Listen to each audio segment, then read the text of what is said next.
Scott Wolf, a man with a deal with the devil. We'll get to that in a minute. But also his new show, Nancy Drew, premieres tomorrow night on the CW at 9/8 Central. And Inside Game, a movie that you made with Dalton's college roommate, opens nationwide on November 1st.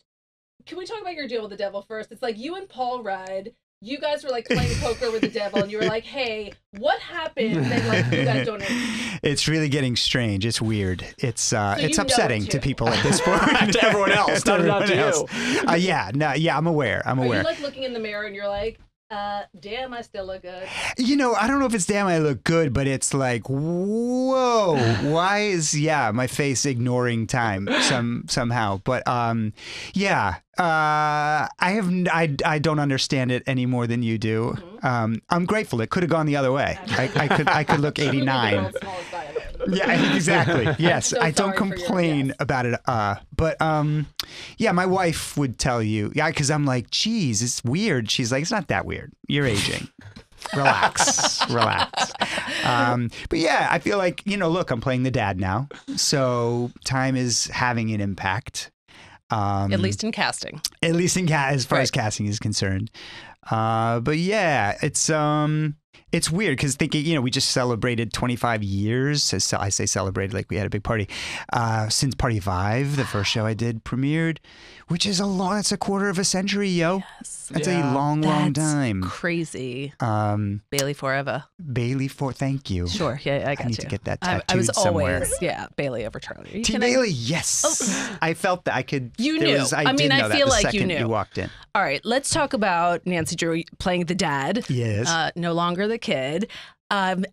Your relationship, Nancy's dad and Nancy, is super fraught and tense. And I did not, I feel like I read the Nancy Drew books and I was excited and I was like, wait, what is happening? Yeah, it's different. It's different. Yeah, in our incarnation, I mean, look, a lot of things in this incarnation of Nancy Drew are darker, are more contemporary feeling and those books are indelible and incredible. And I've just reread a couple in when I was not in preparation necessarily, but just to kind of fill myself with the spirit of the books. And they're amazing. Yeah. I mean, they hold up. They do. They're awesome. It's incredible. I thought I was just going to leaf through 20 pages, and hour and a half later, I had read the majority of The Hidden Staircase. Oh, The Hidden Staircase is such a good one. So good. And Carson disappears in that one, and she's struck and distraught. And so in the books, the relationship was very much of that time. I mean, the books are almost 100 years old. So everything was a little more, idyllic and innocent, and a father-daughter relationship was only really allowed to be talked about a certain way. And so in 2019, I think if everything feels a little more confrontational, and in our story, we've lost my wife, her mom, about 6 months earlier. The two of them, we come to find out, have grieved very differently and separately. Mm-hmm.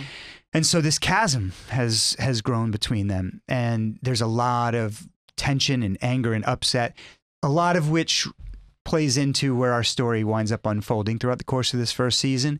And so we'll watch these two characters who have a deep, deep, deep affection for each other, are father and daughter, and love each other, but are just unable to connect right now. And all of these sort of reasons why, which we'll start to uncover, there's so much sort of angst between them. It makes for some really difficult story for a while because, watching two people who love each other really struggle the way they do and clang heads and not be able to find each other is kind of painful. Yeah. It's interesting because you talked about, Party of 5, 25 years ago, and you're now playing the dad. I remember when we had Luke Perry on in the cast of Riverdale when that show was first starting, and he was telling us, I've been through this. And right. I tell these guys, hey, here's what you need to worry about, or here's what you need to do to stay on point, or here's if you're getting overwhelmed by this. And he really was a father figure to them, off camera as well. What's it been like for you with some of the younger cast members? Yeah, I mean, look, when I first met the producers, after we had a big creative conversation, they said, here's the deal. We have a very young cast. And so to have somebody around who is experienced and who, thankfully they had talked to people I had worked with, and they were like, yeah, he's, a decent person and does his work well. He rides a motorcycle into an ER, but he's decent nonetheless. I wasn't on that motorcycle. So to have somebody who had some experience could be a bit of a guide and a helpful force in whether, even if it wasn't, saying anything or teaching anything, just leading maybe by example. And I feel like in some ways I've been in that position and I've loved it. I mean, we have an amazing group of actors and a lot of whom, like myself, are older than they play and older than they look. And so these aren't people who need someone like me, like grabbing them by the shoulder and go, let me tell you how it's done. But actually, I'm going to do that. Yeah. That felt really good. That felt better than I thought it would. But I think just me showing up and being as like naturally, I still love doing this as much as I did when I was on Party 5 or doing my first Aquafresh commercial. Like I still pinch myself and think this is an incredibly lucky way to spend a professional life. So, I think just leading by example, showing up, being prepared, working hard, and showing that you can really enjoy it all. You can be somebody who works intensely hard and is passionate about it and still smile and have a good time and treat people the right way and you treat yourself the right way. And so it's been cool, it's been, being the elder statesman of a cast is new to me, and it's been great. What's it like when you get on a set and someone's not acting the right way, or someone is unprepared, or someone isn't being respectful of the crew? You've been on enough sets now that there's a proper professional way to do things, and I'm sure, I'm not asking you to name names, but I'm sure you've been on sets before where not everyone is acting that way. For sure. And I mean, look, it's a tricky thing in some ways because I'm not there to be, the room parent, the classroom parent.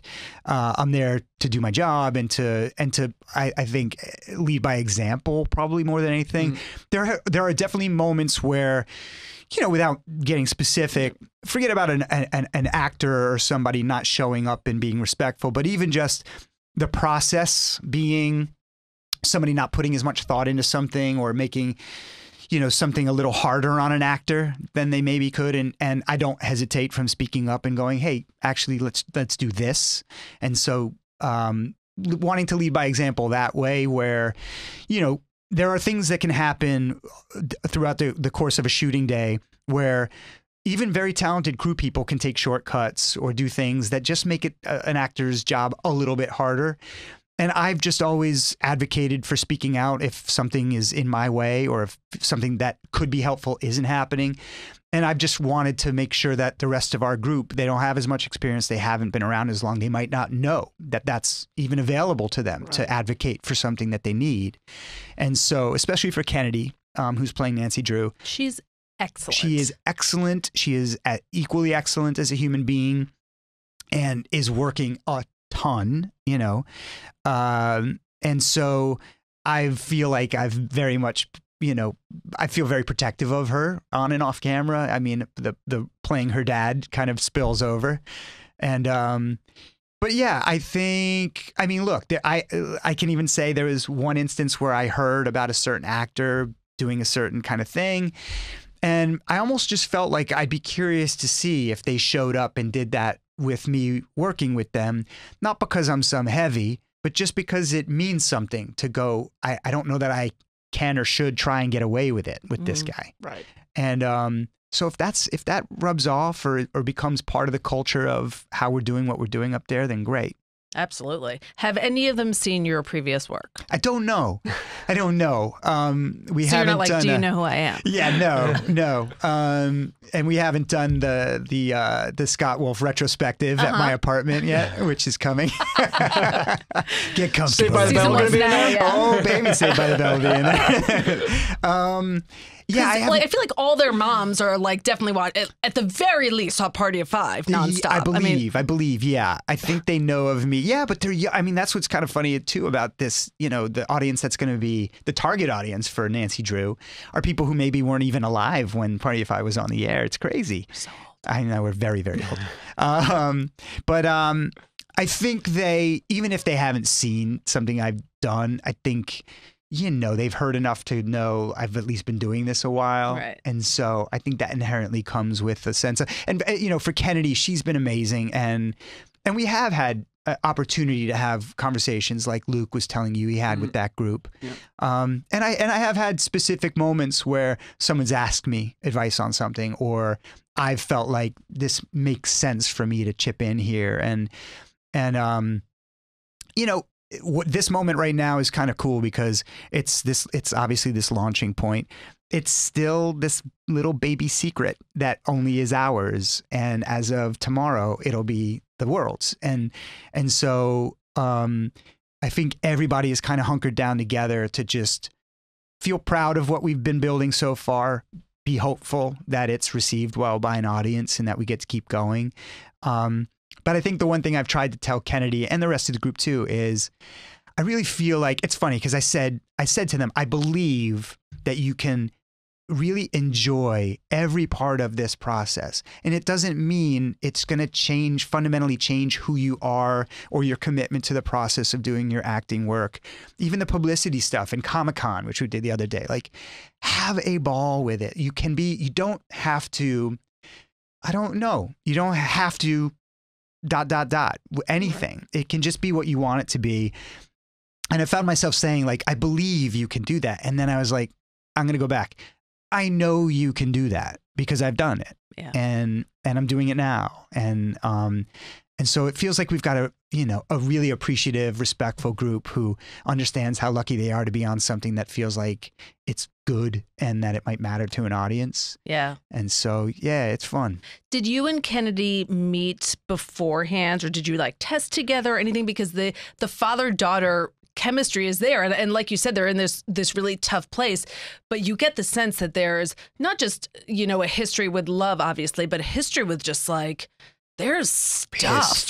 There's stuff going on. Yeah. And you play off each other so well. I mean, I appreciate you saying that, and I feel the same way. And the truth is, no, we didn't meet each other. We didn't know each other ahead of time.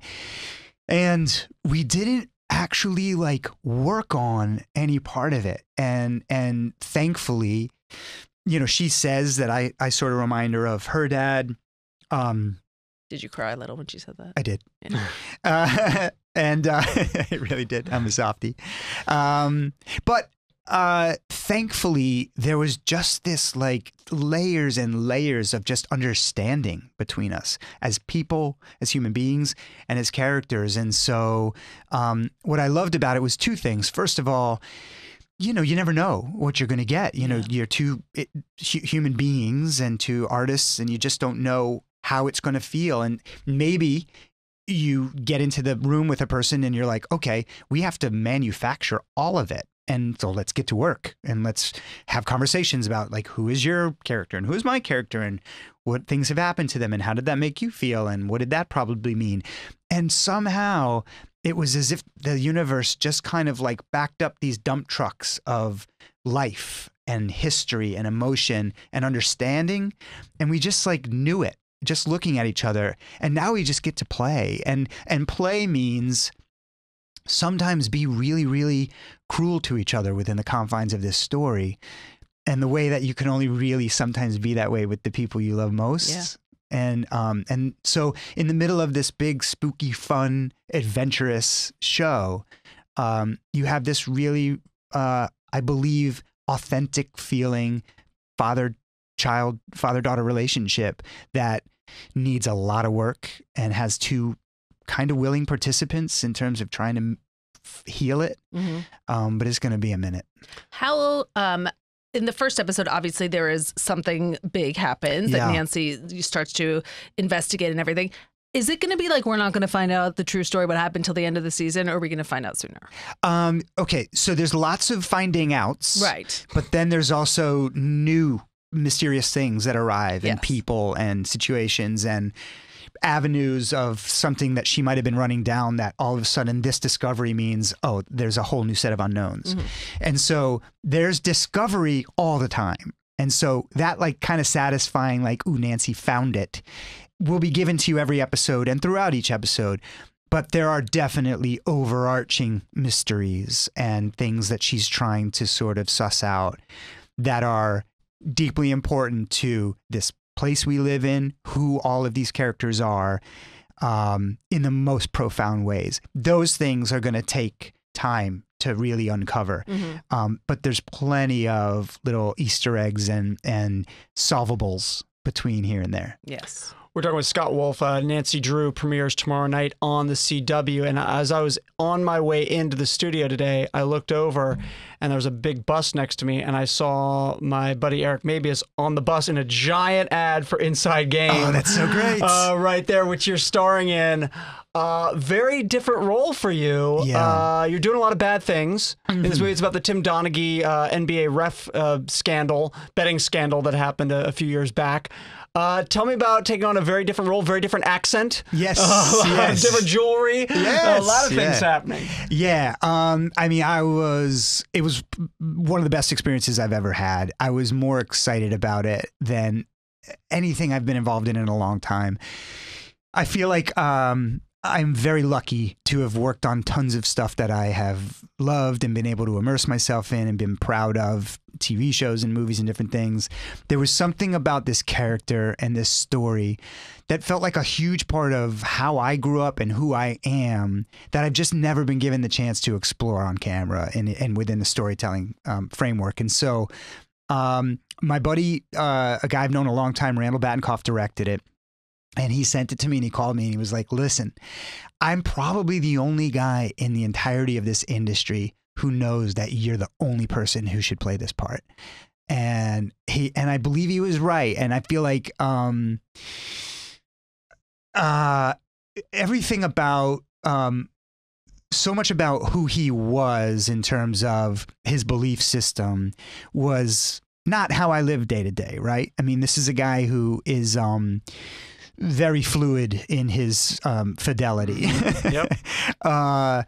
Is dealing weed and kind of, you know, a little bit of a failure to launch kind of guy. And although Tommy is like one of my favorite people I've ever met. So he's a living real person who's out there and I had a chance to be around. But this world, it's like, I've been describing it as Goodfellas for dummies, because it's like, it's a caper and there were real world stakes. I mean, they were potentially defrauding the NBA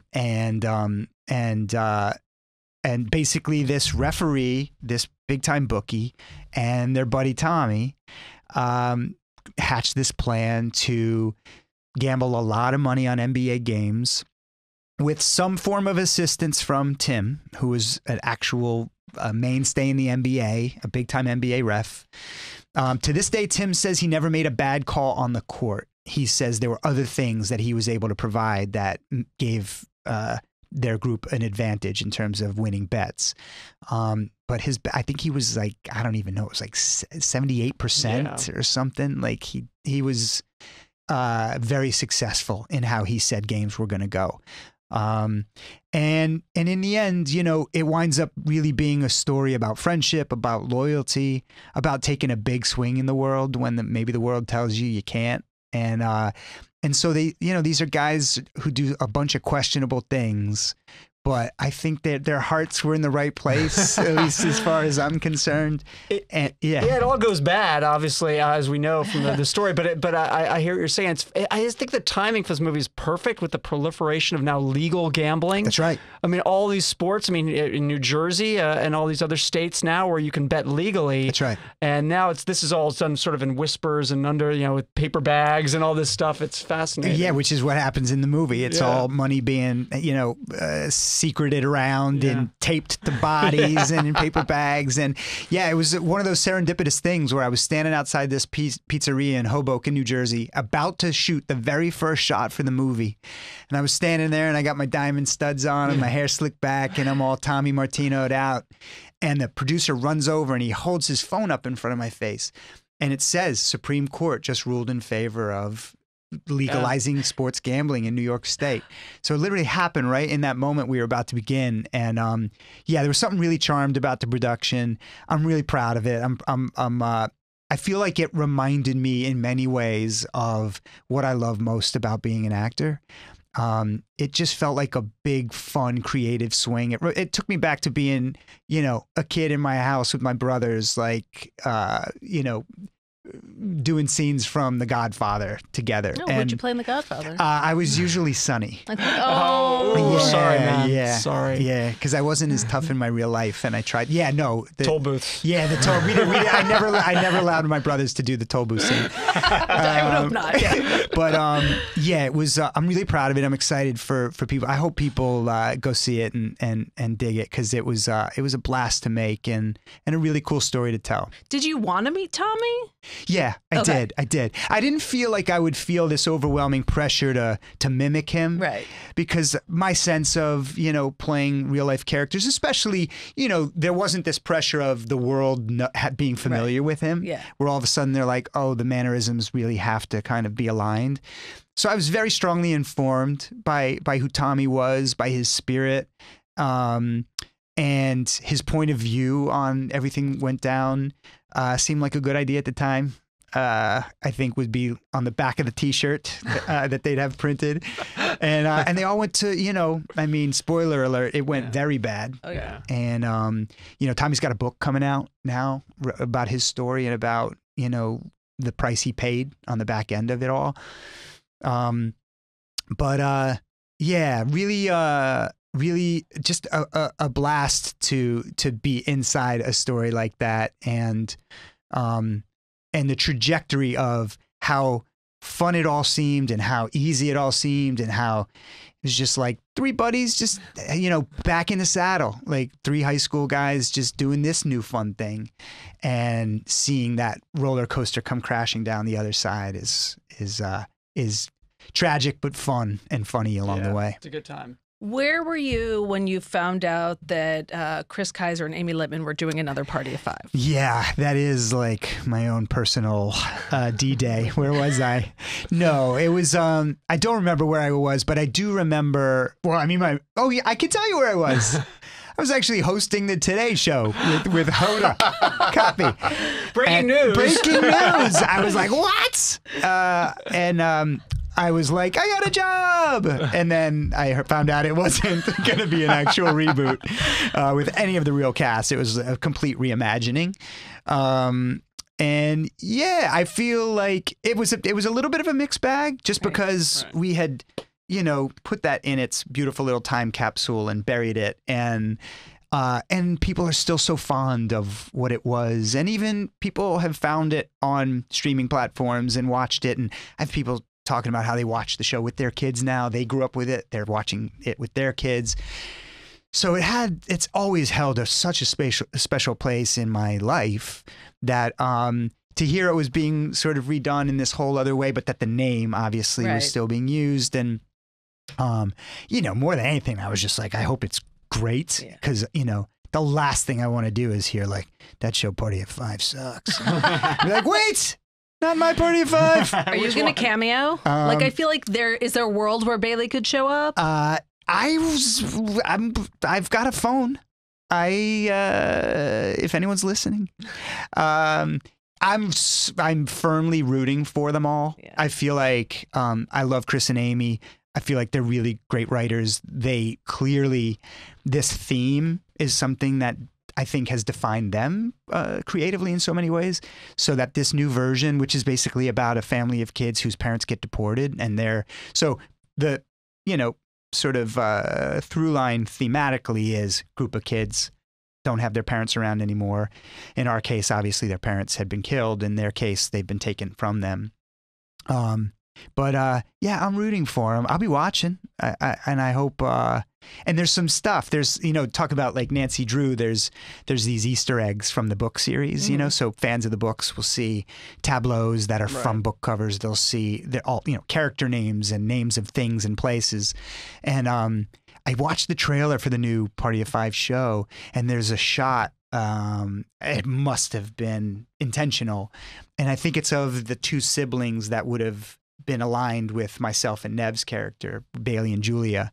There was a scene where we're sitting on swings talking about our parents, and in the trailer there was a shot that was almost pulled in terms of the perspective where they were sitting, and So it seems like maybe there's a desire or an effort to kind of, I don't know, sort of Some symmetry there. Yeah, right, to embrace the symmetries there.